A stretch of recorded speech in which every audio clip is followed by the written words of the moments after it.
स्थानिक स्वराज्य संस्थांच्या निवडणुकांवर टांगती तलवार दिसतीये।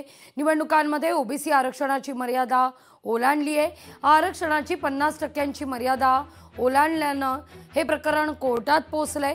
ओबीसी आरक्षणाच्या मुद्द्यावर आज सुप्रीम कोर्टात सुनावणी होणार आहे। या सुनावणीला साधारणतः 11 नंतर सुरुवात होईल।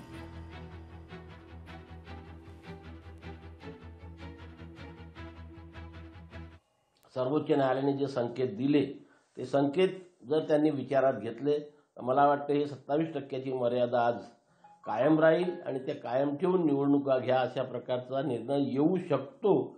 अन्यथा पुन्हा तेच जर आलं की 50%च्या आतमध्ये आरक्षण द्या, त्याच्यापेक्षा जास्त देता कामा नये। तर ज्या काही मला वाटतं नगर परिषदा आणि नगर पंचायताचं निवडणूक आता प्रक्रिया सुरू आहे, त्यातल्या 57 नगर परिषद आणि नगर पंचायतीवर ही कुऱ्हाड येणार आहे आणि त्या ठिकाणच्या निवडणुका रद्द पण होऊ शकतात, पुढे पण ढकलल्या जाऊ शकतात। आरक्षणाची सोडत पुन्हा काढावी लागेल आणि मग महानगरपालिका, जिल्हा परिषद, पंचायत समिती, ग्रामपंचायत या सर्व स्थानिक स्वराज्य संस्थांवरती त्या आरक्षणाचं नुकसान ओबीसी समाजाला सहन करावं। लोकशाही मराठी ऐका, पहा, जागरूक रहा।